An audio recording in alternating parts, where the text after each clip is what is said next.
Hey Techno Freaks, Techno Odin here, continuing the character breakdowns for Dissidia Final Fantasy NT. This time, we're not gonna die alone. With Kuja. That's morbid.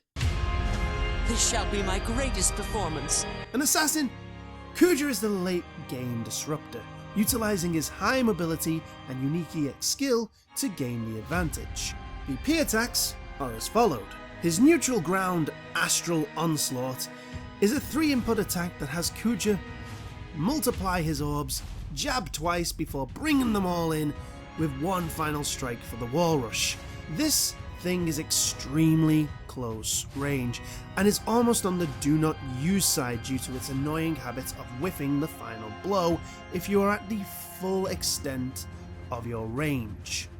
But it, like all his other BP attacks, has the ability to move freely while executing the attack as a means of countering this annoying trait. This means you can get closer while you are attacking. His forward ground Eruption is a 2-input attack that has Kuja fire 2 flares, one after another, sending the opponent flying for a wall rush.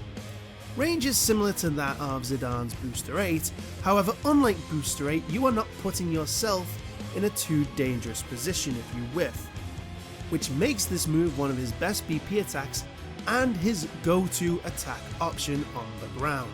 His backwards ground is Flare Storm, which now that I think about it, makes me believe Square got the names mixed up on Kuja's attacks list, as this move has Kuja propel himself vertically skywards like an erupting volcano.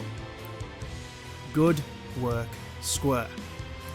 This move is chargeable, and with each level of charge increasing height gained. It does okay damage, but that's not what it's for.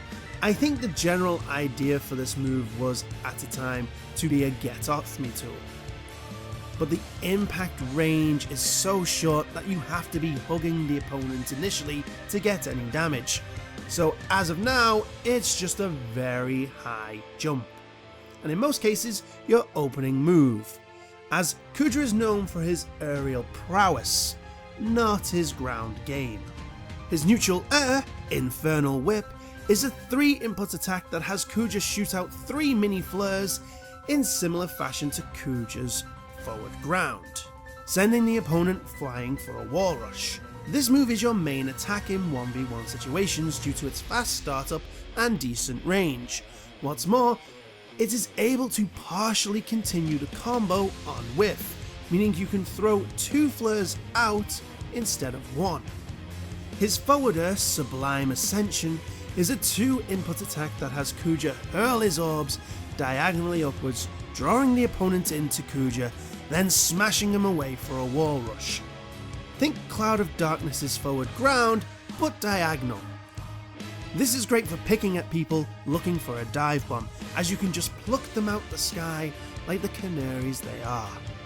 His backer, Crusade, is the inverted version of Sublime Ascension, meaning Kuja does the exact same thing, only diagonally downwards instead of upwards. This is your main disruption attack, using this to interrupt an enemy going for an attack on your team and sending them into the wall or just to fly away, giving your teammates a breather.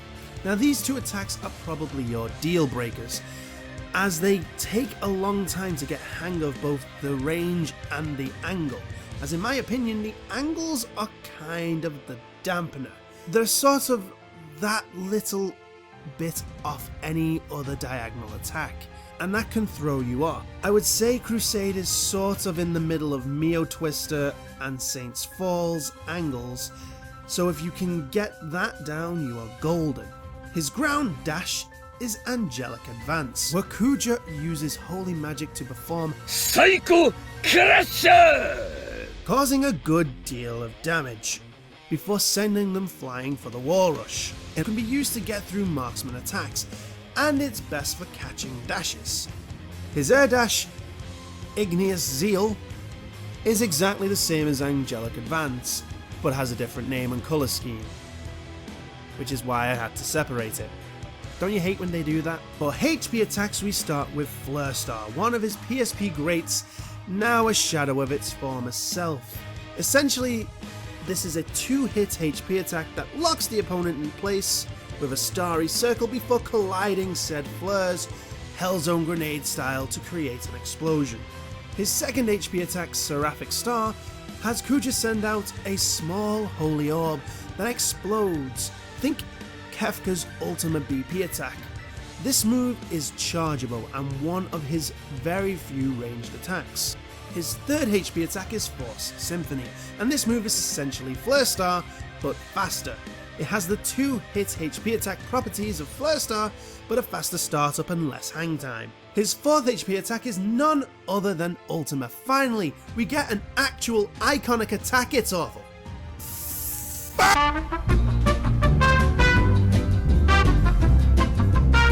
Now, while that might be harsh, we'll go into why I feel this is the case in a minute. But let's talk what it is. It's a search style attack that locks down the opponent, damaging their BP before applying the HP damage. Its range is decent and on par with Seraphic Star. But let's dive into what HP attack I think is better, and straight away, depending on your playstyle, you want Seraphic Star or Force Symphony. Seraphic Star has that devious, filthy switch targets while charging that we all know is hard to deal with, and Force Symphony is literally the faster, better version of Flare Star. Sure, Flare Star has more range, but Force Symphony has better damage and a faster startup, meaning you make up for the range loss by being able to get closer into the opponent. It just makes no sense why you would choose Flare Star.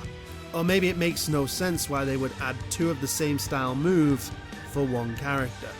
As for Ultima, sure, on paper, a high BP damaging long range style HP attack that locks the enemy in place sounds like the best move of the lot. But it's all the negatives that make it the worst. Its cast animation is long, and while you can move while casting, you are vulnerable to being attacked. And if you are, Ultima disappears instantly, meaning if you get hit before that final HP damaging blast, no incap. It's also got a very slow startup, meaning it's hard to land. And you combine all that together, it's better to just not bother. Which sucks, as I always loved Kuja's Ultima. Hopefully we can get a more balanced version than just strong attack, can't land in the future. His unique EX skill is Discarnate Chorus, and this is the star of the show. This move starts on a 20-second cooldown and provides a random buff for either attack, defense, or speed to himself and his teammates, while also increasing his unique EX cooldown recovery rate by 50% on hit, so half a second for 10 seconds. If you haven't been incapped, the second Discarnate Chorus will have a 25-second cooldown, provide 2 random buffs, which are of a stronger potency, increase the cooldown reduction to 75% on hit for 12 seconds. And if you still haven't been incapped, the third use will sit on a 30-second cooldown, add all 3 buffs of attack, defense and speed at an even higher potency, increase the cooldown recovery to 100%, so you are cutting down the cooldown by 1 second per hit for 15 seconds. And this will permanently give Kuja his transform and change Discarnate Chorus into the easier to pronounce Soul Resonance, which sits on a 40-second cooldown, adds all 3 buffs to the highest potency, and increases the cooldown reduction to a whopping 125% on hit for 15 seconds still. Now still, this is not as good a percentage as Scott Steiner's 141 2/3% chance winning at Sacrifice, but we get what we are given. Now, as I've been hinting at, all this math is worth diddly if you get incapped, as you will have to go through the whole process again, which, seeing as a match can end before you even reach Soul Resonance, that ain't good. So try not to die, okay? For general skills, Kuja is an assassin, so copy-paste the Zidane X skill choices from last video, but I will also vouch for Boone. Just like with my Bart's video, Boon comes in really handy for all those buffs. Slap a HP regen on that and you become a really great support assassin. As for team comp, I won't lie, I do love the idea of just a full team of buff hounds. So Vayne and either Bart's or Ramza is a guilty pleasure. But outside of that, you want a good ground game to make up for Kuja's lack of. So Cecil or Firion can be great. Kuja plays this support disrupt role, maintaining his pawn's well-being to further his own needs of victory. Make sure you get above the fight, keeping yourself alive and finding the most opportune moment to strike or to buff your ally. Only then, raindrops will surely bless the Dark Messenger's victory. I must ask, was that to your liking? Okay, that's it for today's breakdown. Don't forget to subscribe, hit the bell thingy, and share this video. Also, if you find any tips and tricks you found yourself, please share them in the comments section below. And finally, tune in next time, where any blitzer knows when you got the ball, you gotta score with Titus. But until that day, this has been Techno Odin. Take care.